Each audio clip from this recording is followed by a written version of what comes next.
बिस्मिल्लाहिर्रहमानिर्रहीम। मैं हूं लियाकत ख़ान और आप लोग देख रहे हैं learning site.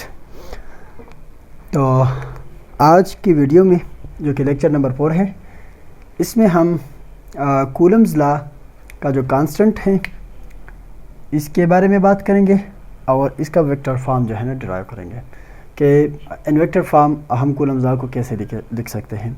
So what is K? As we know that from Coulomb law, the force of interaction is directly proportional to the product of their magnitudes and inversely proportional to the square of the distance between them, and this is constant. Now what is K? And its value depend on what? K is in SI system, K is equal to 1 divided by 4 phi epsilon naught. तो इधर ये epsilon not क्या है? तो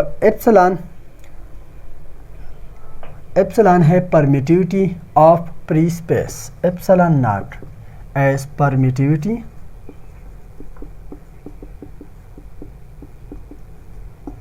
of free space.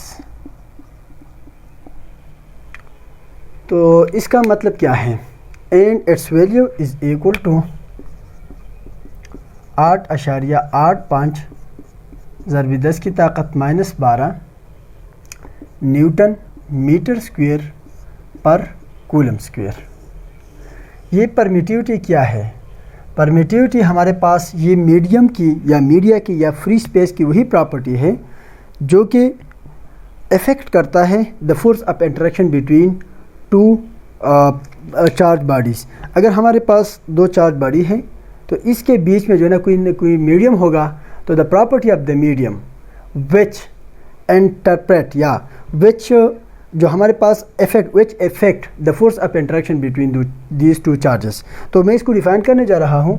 Permittivity of free space is the property of free space which affect the force of interaction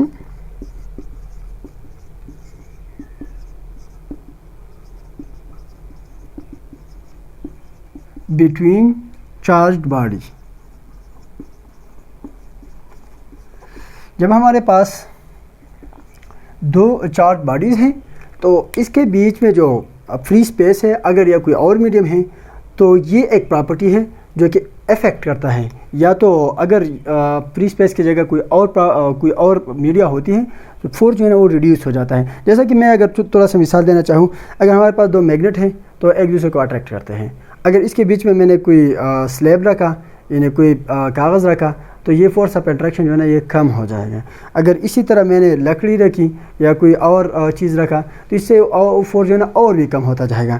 तो अगर बीच में कोई और मीडियम हम इंसर्ट करते हैं तो जो फोर्स ऑफ इंटरेक्शन है वो डिस्टर्ब हो जाता है। तो इस प्रॉपर्टी को क्या कहते हैं? इसको परमिटिविटी कहते हैं। और परमिटिविटी ऑफ फ्री स्पेस क्या है? वो हमारे पास जो सबसे कम है, तो सबसे कम है वो क्या है? वो फ्री स्पेस की है 8.85 × 10⁻12 newton metre square per coulomb square. तो सिंपल सी बात है, के की वैल्यू क्या आएगी? K is equal to 1 divided by 4 multiply by 5 is approximately equal to 22/7 multiplied by 8.85 10⁻12। तो इससे वैल्यू हमारे पास आएगी कोई अप्रॉक्सीमेटली 9 10⁻9। तो इससे हमारे पास वैल्यू क्या आएगी? 9 10⁻9। तो के का यूनिट क्या होगा? तो के का यूनिट हमारे पास है द यूनिट ऑफ के, तो this is newton metre square and per coulomb square. तो अगर इसका यूनिट ये है तो परमिटिविटी का यूनिट इसका उल्टा है, कूलम स्क्वायर पर न्यूटन मीटर स्क्वायर, क्योंकि ये इसका अपोजिट है ना। तो इसी वजह से हमारे पास K is equal to 9 10⁻9 meter square per coulomb square. So this is the value of K which is approximately equal to 9 10⁻9. तो K की वैल्यू अभी तक हमने जान चुकी है कि ये क्या है। हाँ, दूसरी बात, it's depend upon the system of unit which use. तो SI सिस्टम है हमारे पास, इसकी वैल्यू ये है। अगर CGS सिस्टम या कोई और सिस्टम हम यूज़ करेंगे तो इसकी वैल्यू कुछ और आएगी फिर, क्योंकि Newton metre square per coulomb, तो उसमें न्यूटन फिर नहीं है क्योंकि CGS में, और इसी तरह मीटर की जगह भी सेंटीमीटर आएगा, कूलम की जगह भी स्टेट कूलम आएगा, तो एक और वैल्यू आएगी। इन SI system it's value is this. So I hope कि K की वैल्यू में अभी कोई प्रॉब्लम नहीं। अभी हम जा रहे हैं इसके वेक्टर फॉर्म की तरफ। तो कूलम्स लॉ का जो F का जो डायरेक्शन है वो हम इन डिटेल इधर डिस्कस करने जा रहे हैं। अब लेट हमने कंसिडर किया this is charge Q1 and this is charge Q2 and this is the line which joining these two charges। और इधर हमारे पास दो डायरेक्शन है, एक डायरेक्शन ये है और एक डायरेक्शन ये है। तो इस डायरेक्शन को मैंने नाम दिया है R12। ये क्या है? ये एक वेक्टर है R12। और ये डायरेक्शन क्या है?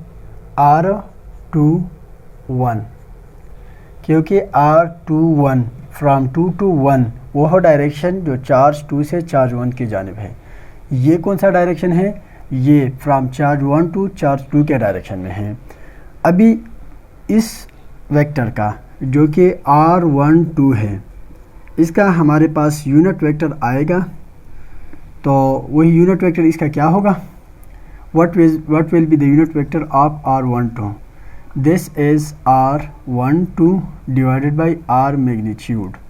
तो हमारे पास ये एक यूनिट वेक्टर आएगा जो कि इस डायरेक्शन को शो करेगा, जो कि मैंने इधर लिखा है। This is the unit vector and the direction of 1 2। Now this is the unit vector and the direction of 2 1 and this is equal to R21 which is equal to R21 divided by R magnitude। तो हमारे पास दो directions आ गए, एक direction ये है, एक direction ये है। नाउ हमें पता है कि फोर्स ऑन 2 बाई 1 मैं इसका जो है ना मैग्नीट्यूड एंड डायरेक्शन दोनों मालूम करना जा रहा हूँ। तो 9 ज़रबी 10 की ताकत 9, ये K की वैल्यू है, Q1 Q2 divided by R square. तो अभी मैं कौन सा डायरेक्शन? Force on 2 by 1। तो ये चार्ज इस चार्ज के ऊपर कौन सा फोर्स लगा रहा है? Let this is positive and this is also positive. तो ये इसको जो है ना रीपेल करेगा। तो कौन से डायरेक्शन में फोर्स लगाएगा? इस डायरेक्शन में। तो इस डायरेक्शन का जो है ना यूनिट वेक्टर क्या है? ये है R12। तो ये हमारे पास पूरा जो है ना कूलम्स लॉ का मैग्नीट्यूड और डायरेक्शन दोनों आ गए। तो ये एक केस हो गया। अभी दूसरा केस अगर मैं कहूँ कि चार्ज ऑन 2 बाई 1, तो उस फोर्स को मैं लिखूँगा F charge on 1 by 2, charge on 1 by 2। ठीक है। तो now it is vector is equal to 9 ज़रबी 10 की ताकत 9 Q1 Q2 divided by R square. तो इसकी डायरेक्शन मैंने लिखना है। तो इसका डायरेक्शन क्या है? Charge on 1 by 2। तो इसके ऊपर फोर्स लग रहा है इसकी ज़रिए से, दोनों पॉजिटिव है, ये इसको जो है ना रिपेल करेगा, तो इस डायरेक्शन में लेके जाएगा। तो ये डायरेक्शन क्या है? ये R21 है। सो R21। तो ये हमारे पास दोनों जो है ना डायरेक्शंस आ गए हैं कि F12 is equal to K1 Q2 R square into R21। तो ये हमारे पास दोनों डायरेक्शन आ गए और इसी तरह इसका मैग्नीट्यूड भी आ गया। हाँ, what is the relation between these to के F12 और F21 का आपस में क्या रिलेशन है? हमें पता है कि R12 क्या है? R12 ये डायरेक्शन है और ये मुकम्मल R21 इसका मुकम्मल अपोजिट है, तो मैं नेगेटिव लिखूँगा माइनस R21। तो ये हमारे पास इन दोनों का आर्स का रिलेशन ये है। तो अगर मैं ऐसा करूं कि ये R21, तो ये या इधर मैं लिखूं, इसको मैं ऐसा भी लिख सकता हूं R21 is equal to minus R12। मतलब है कि दोनों साइड को माइनस से मल्टीप्लाई किया, कोई मसला तो नहीं। तो इसकी जगह पर मैं ये भी लिख सकता हूँ। So F12 is equal to 9 10 raise to the power 9 Q1 Q2 divided by R square. तो इसकी जगह पर मैंने क्या लिखना है अभी? Minus R12।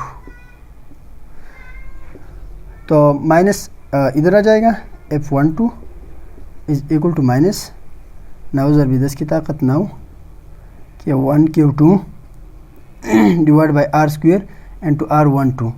तो R12 ये क्या है, ये F21 है ना, तो इसकी जगह पर मैं F21 लिख सकता हूँ। तो इसका मतलब ये हुआ कि लेट मैं इधर इसको लिखना चाह रहा हूँ, मेरे पास स्पेस कम है, F12 vector is equal to minus F, ये कौन सा वेक्टर है, ये वेक्टर है F21।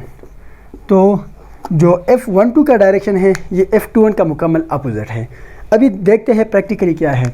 ये चार्ज इस चार्ज के ऊपर एक फोर्स लगा रहा है इस डायरेक्शन में, इसको इस डायरेक्शन में रिपल कर रहा है, और ये चार्ज इस चार्ज के ऊपर एक फोर्स लगा रहा है और रिपल कर रहा है इस डायरेक्शन में। तो दोनों forces these are opposite to each other, तो दोनों एक दूसरे का क्या है, ये अपोजिट है। So F12 is equal to minus F21। तो आई थिंक कि अभी इस डायरेक्शन में कोई मसला नहीं। हाँ, अगर फिर भी कोई मसला है तो आप कमेंट सेक्शन में पूछ सकते हैं।